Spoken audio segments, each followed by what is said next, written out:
Hey guys, welcome back. Treeverse announced the rewards campaign for Season 1 last week.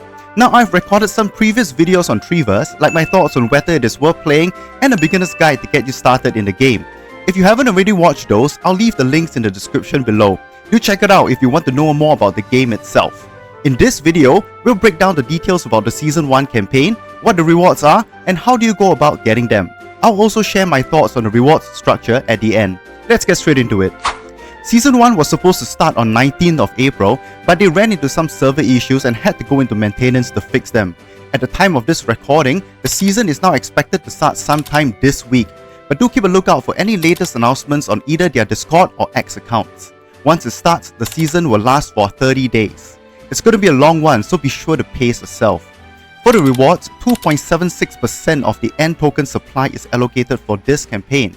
There will also be IMX and MON tokens given out as rewards.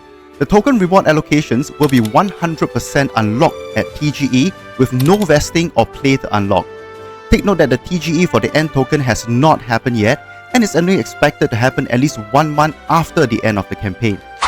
So how do you go about earning your rewards? First off, you need to either purchase at least one NFT, which costs a minimum of about $5, or be holding either a Treeverse plot, Timeless, or NF3's NFT to be eligible to earn the rewards. At the start of the season, the Treeverse shop will be open and have different items for you to purchase. If you don't already hold an Endless Cloud NFT asset, the purchase from this shop is what will make you eligible for the earnings. There will be packs, boosts, and skins available. Take note that only the skins are tradable. You also need to bridge your funds to your immutable ZK EVM wallet to make the purchase. Be aware that, due to App Store rules, you cannot use NFTs if you're playing on iOS, and there will be no refunds that will be offered. Do keep that in mind if you're an Apple user. Now, the rewards for the campaign are going to be split into 3 different categories: active users, skilling masters, and leaderboards. Let's run through each of them. For active users, this is pretty straightforward. Just play the game. Completing a daily quest will award you with 100 points. Since the campaign will last for 30 days, the maximum points you can get from this category is 3,000 points.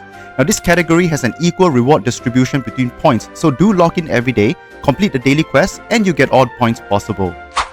The next category is Skilling Masters. This encourages you to max out all skills in the game to level 60.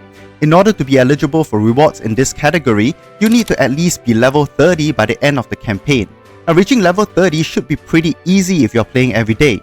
To maximize your points here, you want to spread out your playstyle and ensure that you're leveling all the different skills. Similar to active users, this category will have an equal reward distribution between all eligible players. The last category is Leaderboards. There will be 4 leaderboards for this campaign: endgame dungeon runs, gold, XP, and monster shards collected. For this category, you'll want to try to reach the top 20% of players because it is weighted towards the top, with higher ranked players getting more rewards. Now, to do this, focus on doing as many dungeon runs as possible to collect gold, XP, and monster shards. The more you grind, the higher you will place on the leaderboards. This category rewards in IMX and MON tokens. There will be a multiplier that is applied at the end of the campaign. If you hold at least $100 worth in IMX or MON tokens, you'll get a 1.25 times multiplier. Holding a Treeverse plot or Timeless NFT will get you a 1.5 times multiplier. And lastly, holding an NF3's NFT will reward you with a 1.75 times multiplier. Take note that the multipliers do not stack and only the highest one will be applied. Be sure to connect your wallet that is holding these assets to your immutable ZK EVM address before the end of the campaign so that you'll get these multipliers applied. So here are my thoughts on their campaign and reward structure. We'll start off with the positives. I like that the team is transparent and have announced the rewards and the distribution ahead of time before the launch of the campaign. This way, players will know exactly what and when they will be getting their rewards and can decide whether to participate in the campaign. They also have different reward categories with multiple leaderboards. This gives a variety of options for players to choose depending on their playstyle and preference. If you're like me, who cannot sink in a lot of time into the game, you can go for the active users and skilling masters categories. That way, you can still enjoy the game and get rewarded during the campaign. I also like the fact that the multipliers are not stackable because it does not give too huge an advantage to whales.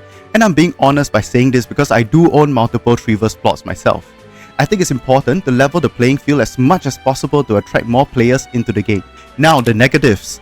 The leaderboard category is going to be a very grind-heavy process, and unless you plan on sinking a lot of time into the campaign, you likely won't be able to even break the top 20%.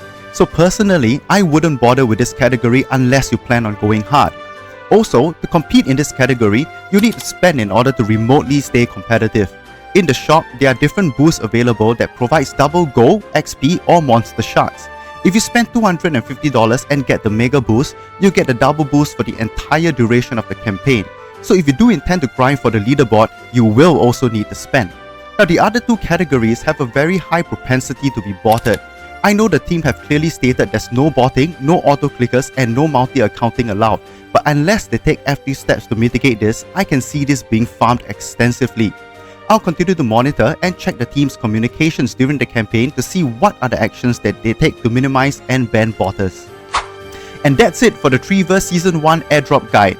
As always, do leave a comment to let me know your thoughts on the reward structure of the campaign and if you're going to be participating. Thank you so much for watching, and I'll catch you in the next one.